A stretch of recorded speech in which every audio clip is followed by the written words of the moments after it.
Welcome back, Lovestylers. This is Misty and Andrew Marcus. What's up, Andrew? Nothing. How are you? Amazing. Cool. Today we're going to talk about our new album we just released. It's available now. It's called Validatiion by Black Eyed Soul. And we are a couple of married artists that like to dabble in a couple of different mediums, especially music. And we produce our own stuff. We are independent and we work right out of our home. We're in the dining room now. It's a mess, but we make it work. If you love 90s inspired music, the era, the style, the memories, if you were there, if you're a Gen Xer, or if you are just into really good rock and pop music, check out our latest release that we're very proud of. 2026 here. It's out. Validatiion by Black Eyed Soul. You can find it on any streaming platform. So be sure to like, share, and subscribe. And I'm going to ask Andrew the first question. What's going on? Oh, it's January 25th and it's Sunday and we're just on the other half of this winter storm Fern. We're in old Knoxville, Tennessee, and you may hear some booms and bangs in the background. Those are transformers blowing all through the neighborhood. And we decided to see if we can do a quick podcast. And so far, so good. We've got power and we're excited to talk about this new record coming out February 1st, Black Eyed Soul Validatiion. So it should be out when this video is out, actually, if we play our cards right here. We do it correctly, sure. And we don't lose power. So we're both getting over a little bit of a cold. That's no big deal. What have you learned by recording this particular album? I've learned and relearned the fact that there are no rules. When it's just you and me in the kitchen, we can make whatever we want, and it's just been you and me for this last 4 records. All on all streaming platforms. Check them out and record in our home studio. We're Cubase users, for the techies out there and want to know what the software we're using. We're using Cubase, and we're an artist duo doing live drums, live guitars, synth, keyboards, the whole shebang. Old school, but just the two of us, and we play everything. On the record, we're writing the songs. What I learned is it's great to have a good partner. That's this is the second record that you and I have really 50-50 on the writing aspect of it. So it's a great stress reliever and a sigh of relief all around to have a true partner, get a good partner. That's what I've learned. A good partner it goes a long way. Great. And what did you learn on this record? I learned that we sound a lot like the B-52s at times. I learned that keeping in the mistakes is part of the magic. In the end game, I love the mistakes. We left in some mistakes, but very raw. And I actually think I found my voice finally, even though you can't tell right now. Sounds like I lost my voice, but it's coming back. And you were right. The 2-writer thing, the 50-50 thing, it's changed the game. We sound like a couple of different bands within one album. If that sounds interesting to you guys, you got to check it out. I'm looking at the cover now for inspiration. And Andrew took the cover, the picture on the cover, and I want to know what it represents. Why Validatiion and why this cover? Does it look like that? So this cover, and it'll probably be on the thumbnail, I imagine. And what it is, this was taken in Moab, Utah. This is Arches National Park, and this is on the trail on the way out of Skyline Arch. And that plant in front of you, the white, beautiful, little brushy looking like plant. Wheat. Yeah, it's looking it up. It's called winter fat, and it basically thrives in the desert during the winter months. This is all ChatGPT and Google, so. If I'm wrong, I apologize. Take it up with them. But so this grows wild in the winter, and it's pure protein, which I thought was kind of clever because we eat a protein-rich diet, and, yes, and we have roots. The roots of this podcast was in a protein-rich carnivore keto diet, and it just spoke to me. That plant was so beautiful. Then looking up the meaning of it, that's what sustains the wildlife in the desert in the winter months that, Mother Nature provides. I thought it was Validation, is one of the songs on the record. It's a great song. It's upbeat. This record is a validation of, we recorded this record in probably the worst 2 years of our life. And we had a lot of misfortune the last 2 years. You got sick. You lost a job. We lost a job.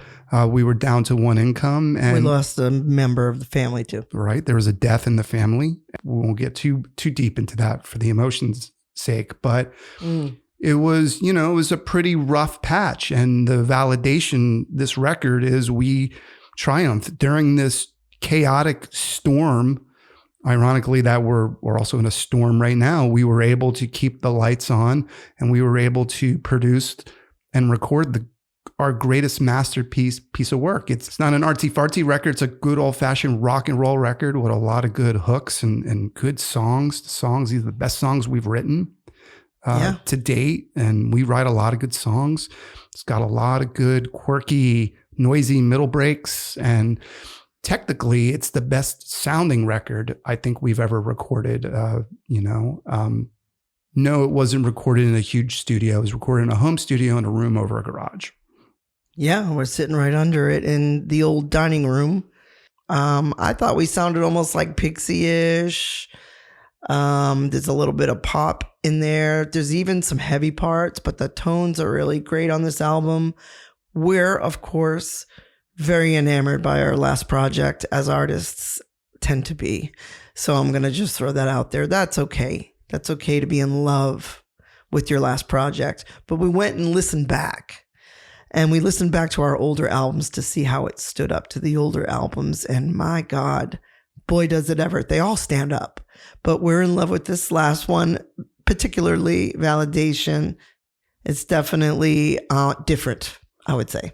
Yeah, we, just to put a little context on that, this album comes out February 1st, about whenever this podcast should hit.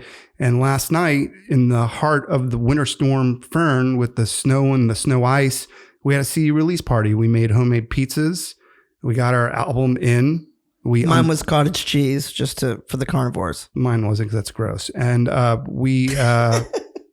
mine was a real homemade pizza. And we got the album, we took it out of the box, and we put it on, and we sat in the living room, put the little fake fire on the fireplace on the TV, and we had a CD release party, a pizza party of two with an ice cream after. And yes, I ate a real ice cream, everybody. I'm just, and I'm confessing. We loved it. It was, and you mentioned like B-52s. When we were recording drums, I was listening to a lot of B-52s for some reason.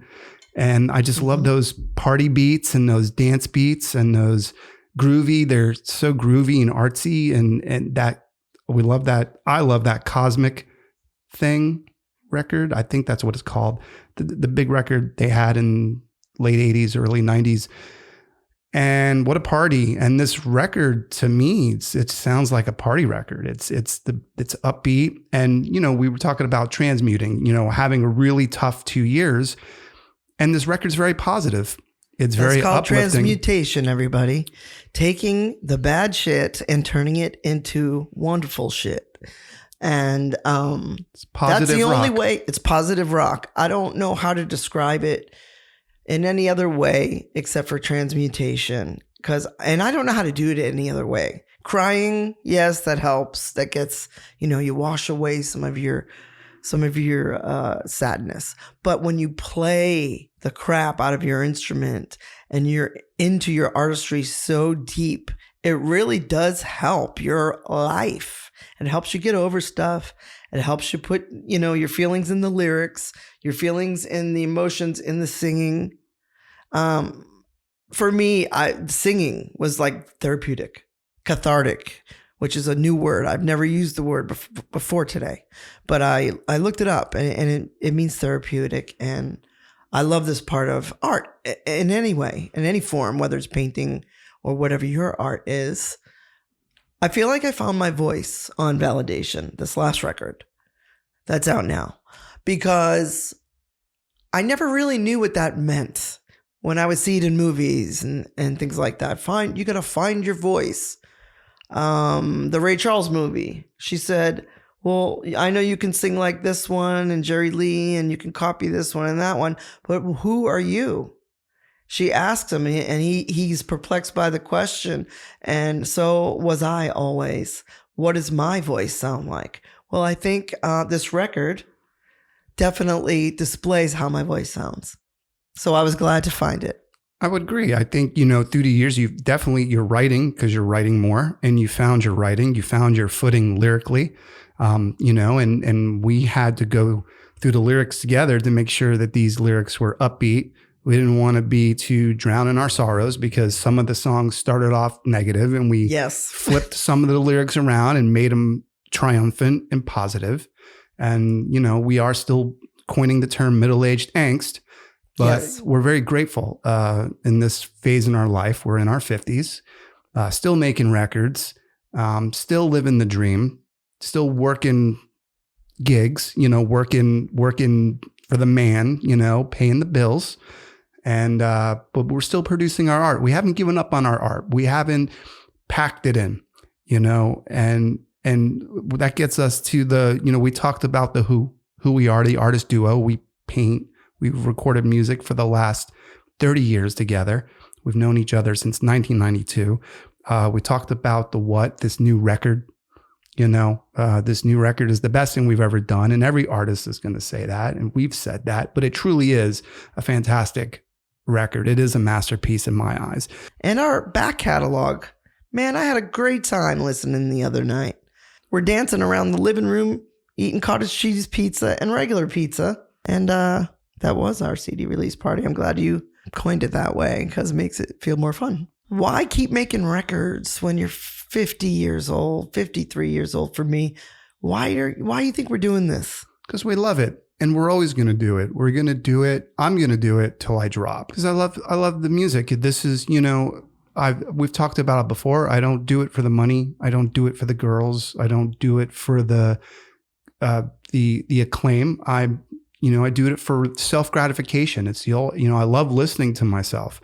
I'm sorry to say I'm the biggest fan of this band. These are the songs I've wanted to hear. I love playing the drums. I love writing songs, playing guitar. I love singing with you. I love how our voices sound together. I love how we complement each other. I love playing with you. Thank you. I love playing with you too. We write songs together. We write songs separately. We show each other our songs. We help each other with our songs. We also record together and we produce the music together. You become quite the engineer producer. Thank you. This record would not sound as good as it does if you were behind the board when I was playing drums and you got good drum captures and you helped me, guide me with my music. I help guide you with your music. The reason we picked Validatiion is because, it's why we were going to keep doing it. It sounds that good and it's so enjoyable. Why wouldn't we do it? Why wouldn't we put so much love into this? If 5 people listen to it or 5 million people listen to it, it's still the same amount of love that went into it. It's good music. It's good middle-aged angst. It's positivity. It was a good transmutation for you. Kept our minds busy instead of, wallowing in sorrow. And sorrow, and sadness and loneliness and betrayal. And, the good news is you beat cancer. The good news is you survived layoff. The good news is we survived it. Me as your partner, yes. I had to go through quite a bit with it, and it was not the easiest thing to do in my life. Quite the opposite. It was very hard and scary, and we did it, and we made this amazing sounding record. You would not think that this record was made when you listen to it during the worst 2 years of our life. And that's why we do it. Well, I guess that's where artistry does come from, though. A lot of books are written from, I hate to say it, sorrow more than the opposite. It does sound like a party. It sounds like a party. Partying. It's a groovy record, man. It's groovy. It's rocking. It's got a little bit of artsy fartsy to it. We can go through some of the songs. So we're both sitting with a copy in front of us for inspiration, right? And let's just take a look and see what comes out. I can edit out all the crappy stuff. Do you have a favorite song in the record? Well, with the record, the song that came to my mind first was the song Hasty. It's the third song in. And, that started off as a very negative piece of work on my end. I was dealing with my frustrations, my anger. Obviously I have anger issues now, allegedly, but I'm working on that, but it was a stressful time of our life that we made it through the storm. Kind of, ironic, like this like day, we're doing today, and transmuted it. And the song Hasty is interesting because I moved the lyrics around. We made it very poppy. It's very catchy, very fun. But in the middle, it's got like this chaotic, crazy, nutty little instrumental piece in the middle that sounds like complete rage and chaos. But the song is so beautiful and bouncy. It's such a contrast, and I think it's could almost name the record Hasty because that song, it's such a great representation of how I felt. And, I can't speak for you, and what I felt versus what I was thinking. And, the song's about not doing anything hasty, cutting your nose off to spite your face, not lashing out, and just being calm, cool, and collective, and kind of letting the world shake out. What's funny about the back of the record, which you guys may never see because everything's digital now, we're literally look like two cheesy tourists in front of a very popular Bell Rock in Sedona. There you go. I almost forgot the name of it, but you know how many people have their picture like this and it looks just like that in front of Bell Rock? We thought we would be kind of ironic. We thought we would do it to make ourselves laugh. Your mouth is wide open and it's like, God, they put a vacation picture on the back. Who are these guys? Are they weird? Do they think this is serious? Like, if I looked at us, I'd be like, are they serious with this back picture? Are they trying to be funny, like rock and roll funny? Because there is a rock and roll funny. Yeah, it's a rock and roll record, man. It's our Electric Warrior. It's our Heaven Tonight. It's our rock record. It's I don't know any of those artists. Electric Warrior was T-Rex's kind of what he would be known as what Bang a Gong and Cosmic Dancer. And then Heaven Tonight is, to me, the greatest Cheap Trick record. It had Surrender on it and great. It's a great record. And that picture really catches our attitude. It was like, fuck it. Who cares? Who cares? Let the world be crazy. Let everyone be crazy. Let everyone be mad or let them be happy. We can either choose to be mad about things or we can choose to be happy. Forgiveness, like I said, we talk, I'm breaking the wall, but we do dabble in spirituality. The wall needs to be broken on this podcast. I'm not following that rule. I could do what I want on my show, our show, excuse me. Now I share it with you. So I'm a little bit, possessive of it, but I like to break the wall and talk to the audience. That's who's listening. Let's not put up airs here. Let's take the veil off for real and be very authentic when we say my favorite song on the record is Put on Pause. It's the most danceable. Like, if you listen to this record, guys, and I know you will because you love us, tell us your favorite song. I want to know because it's very hard to pick one out. And I'm going to say mine is Put on Pause, Right by Me, and Careful What You Wish For are my three favorites. What are your three favorites? Yours or mine? It does not matter, be honest. You already said Hasty. I said Hasty is a great song. Better Late Than Never, which we wrote together. First song. And we wrote that song on our back porch the day you got laid off. Wow. I didn't even remember that. And we wrote that song together on a little acoustic bass. And I was just doing this cool walking little bass line trying to make you laugh. And I started doing a Bruce Springsteen voice impression and trying to make you laugh and be silly, and it turned out to be the first song on the record. Oh yeah, it's a good one too. This sounds like a record that you would play at a damn wedding because it's got a little of everything that everybody would have to get your ass up and dance. Like, this is not a dance record. However, I dance when we listen to it and I'm making a pizza. You know what I mean? Or I'm in the kitchen. I can't help it. You head bob, you dance, you express yourself. It's unavoidable. Your toe taps. It's bottom line good stuff. It's definitely a record that elevates. And it's even weird that like Birds is the last song on the record. We did kazoos, whistling, bird sounds. It is still cool. And I remember when I wrote it, I was sitting on the back porch, as we do when it's nice out. And I had just gotten out of surgery. They removed my cancer. Everything's cool. But it was hard for me. And I wrote that song instead of crying more. And it's a fun song. It's got kazoos. Sorry. I wanted to get to the kazoos and the whistling and the Hand goofiness. And we just kept going like kids. It sounds like a kid's song. You got to hear it. It's a lot of percussion. And I think that, another reason why we titled it Validation, that's one of my other favorite songs because it just rocks so hard. Validation was we made the right decision in transmuting it. Instead of making a doom and gloom record, we made a happy, shiny, happy, uplifting record, positivity. It's still middle-aged angst. It's still a big FU because we're in our 50s. We're recording this in our home and we don't care. And if I may, the FU song of the album would be, of course, Right by Me, which I mentioned, but I'm going to give an honorable mention to Heavy and the Fool.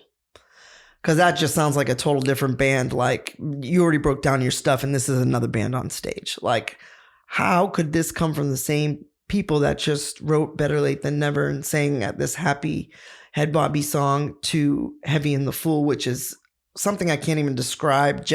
Maybe Jack White would get it. It's very 90s sounding. This record is very 90s sounding. Yes. We sound like a 90s band in the garage, not slick, recorded 90s band. And we didn't have, Rick Rubin produce it in his bare feet.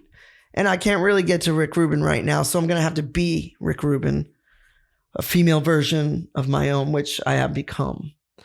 And very 90s sounding. If you like 90s music, you'll like us. If you like rock and roll, you like us. If you like pop, you like us. If you like variety within one piece composition of an album, you'll like us. Another honorable mention would be Still. It's a great song. And I know that's your secret favorite. And because it was so transmuted, because from what they started, all the rage and the disappointment and the sorrow. I mean, I think you hear a little of it ekes into the record. You hear there's some struggles. I'm crying by the second Be Still. I'm in tears. So there is still some sorrow in it for me because I experienced it. Well, I experienced it too. I wonder if the listeners would find any of it like sad or happy. I guess let us know. Let us know. There's a lot of emotion invested in this record, a lot of resources invested in this record, at a time when they were slim. Resources were slim. Very, very true. Very true. And, this record is a very, very good Black Eyed Soul record. It's true to the Black Eyed Soul sound. The water cooler's making a lot of noise. It's confirmation. I'm dropping stuff too. But man, does this record sound good? I'm so proud of you on this record. I'm so proud of me on this record. From the artwork we agreed on, we didn't fight much on this record. We did not fight. I don't think we even fought really at all. On this record, we agreed on tones. We used to fight on every record. Well, I think years ago, and we weren't exactly present, that's when I was 100%, drinking, but man, this record, we figured out, we struggle with software issues or, technical issues because again, we're not, We're not studio engineers. We're artists who think we're studio engineers, and our setup is very minimum. And that's, part of, the future of this channel. We're going to start doing some DIY stuff on how we record records on a very, very, very, very minimal budget, in fact, I think I've had very famous people in our studio. I won't name names. I would love to name names, but we're not going to name who it was. Yeah, don't name it. Yeah, we're not going to name names, but we've had some very, very famous, successful musicians in our studio walk into the studio and go, "This is all you're running. This is it," and you're getting that sound. Like, where's the racks of gear? I think we do a lot with a little. We do, and I might add that the unnamed also wanted to purchase a song. And I want to tell the audience or anyone in the business, all of our songs are already released, are already for sale. You just hit us up at blackeyedsoul.com if you want to get a hold of us. You can even write in the comments if you're interested. We're writing constantly. And I want to say we already have a rehearsed album done since we were just waiting for this to get mastered. If you like 90s inspired angst music, but from a middle-aged perspective, we're no longer 19 years old. It sounds like we have a lot of piss and vinegar, like we're like 13-year-olds in a garage, I have to say. So we compared it to a record we recorded in the year 2000, 26 years ago. Yes. And it was interesting when we had our little pizza party, you and me CD release party last night, we listened to the Validatiion, and then we listened to an earlier works that we recorded 26 years ago to see if we had the same angst. And it held up. We've stayed true to our art. We've stayed true to our sound.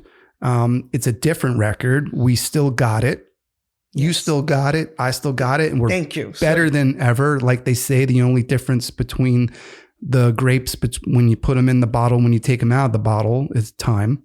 It's a fine wine ready to be corked. And that's you and that's me, and we're corked, and it's out there. It's on all the streaming services. And we're going to be doing a lot of DIY. We're going to be doing more spiritual talks, and there's a whole spiritual element to this record that we haven't even talked about. We touched on it with the transmuting, but time really, stacking. We track it. Like, we'll go in and we'll record the scratch guitars. We'll do like a scratch guitar, scratch vocal to a click track. Then I go in and we work out the drums. Misty and I work them out together. I'll play the drums, and then she kind of produces. She produces me because she's told me parts that she didn't like, and I've changed my parts. So it's a partnership. And you ended up liking them, thinking you wouldn't. Yeah, sure. I'll give you that one. And same with bass lines. I help you write bass lines. Yeah, you do. And you write a lot of the bass lines, and you write a lot on the bass, which is interesting because, keyboard is your primary instrument. Yeah. So this time around, maybe it sounds different. I wonder, because I wrote it on the bass on the back porch in my sorrow days. I do want to point out that I talked you into getting that kit.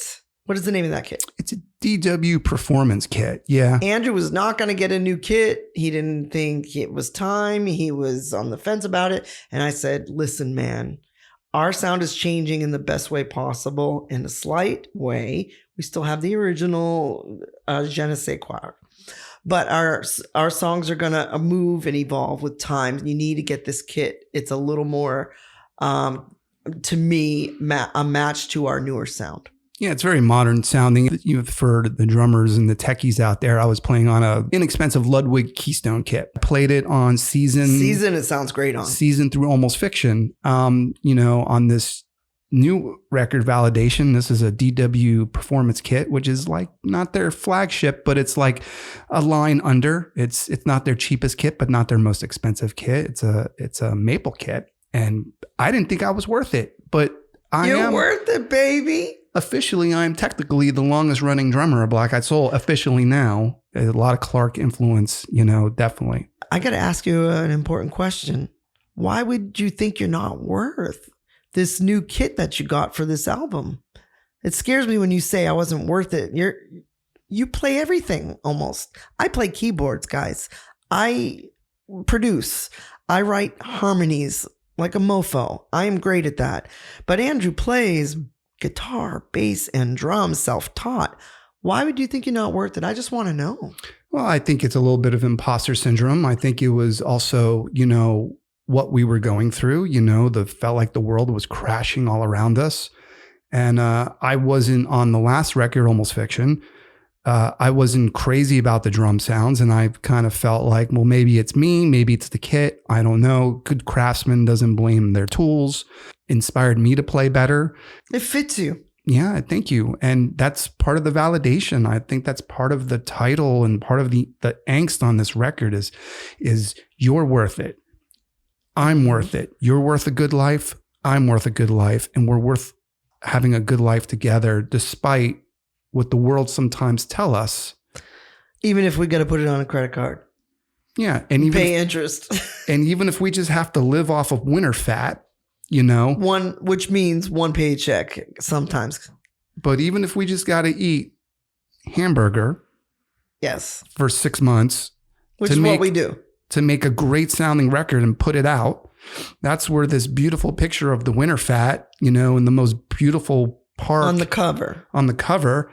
You know, in the most beautiful place on earth, Moab, Utah, Arches National Park.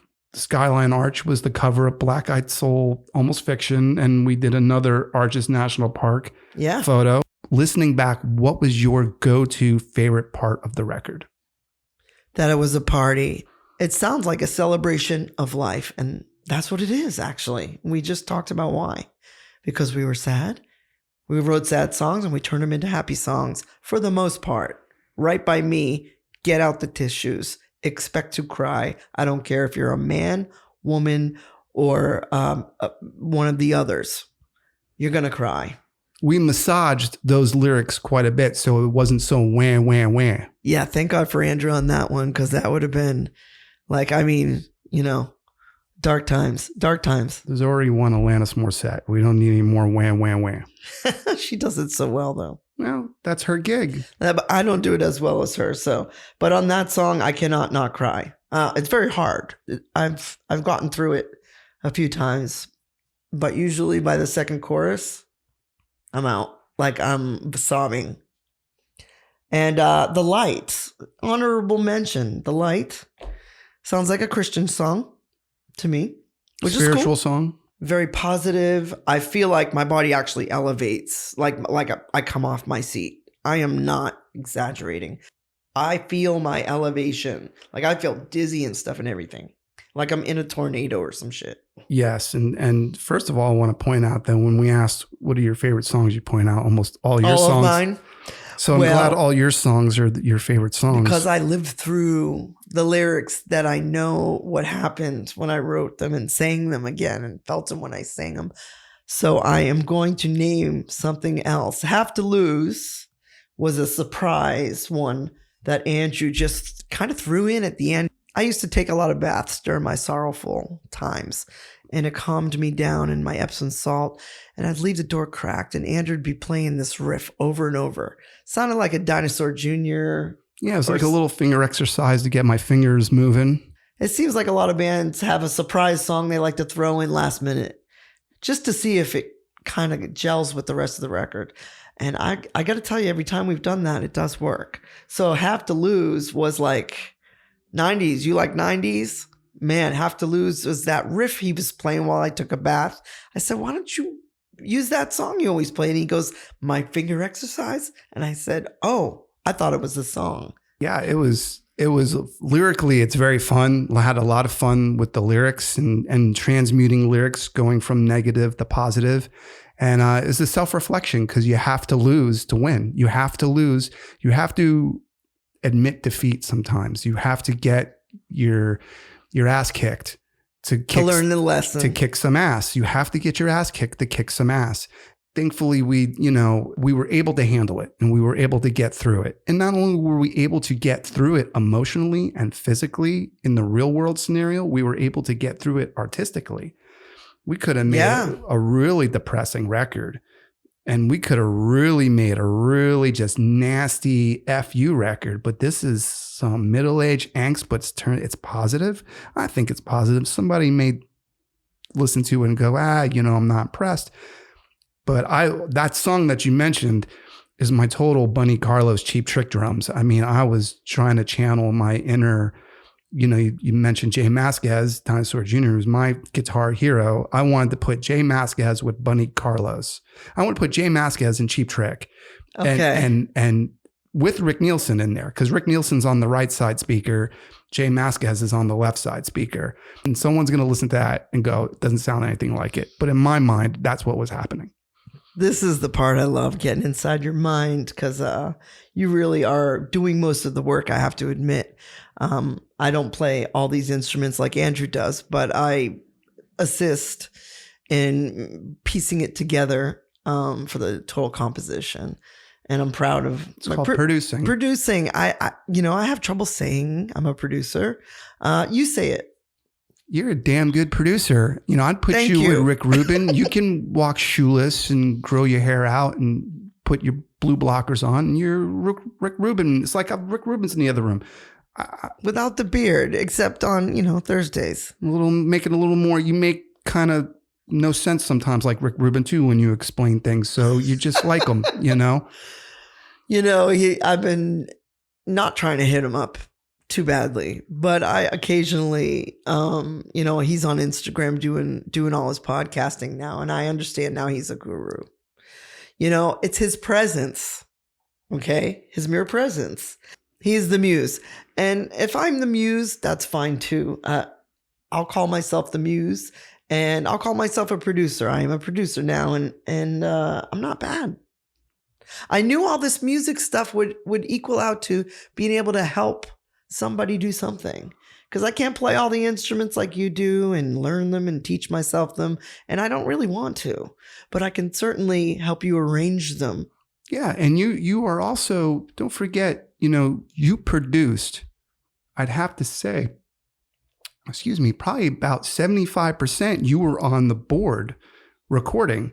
Because you're playing them, so I'm producing them. But you would say, hey, that snare drum's too flappy for this song, or, those are good judgment calls that you have to, what a good producer does is lets the artist know, hey, I know what it sounds like to you in there, but through the speakers. As a listener, it's a little much. It's a little this, it's a little that. And you are the salt to taste person. You're the adult in the room to the artist. And I think that's kind of like what Rick Rubin is, who is one of our favorite producers. I also love Butch Vig, I think. And I don't know if... who's the Bryan Adams guy?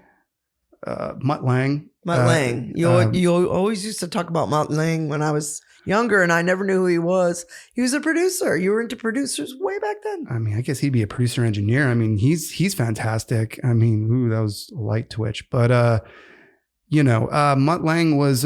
maybe Mutt Lange's listening. And so, yeah, he's great, man. And golly, there's a lot of... We'll get into the influences on the technical people who we listen to, all the YouTubers.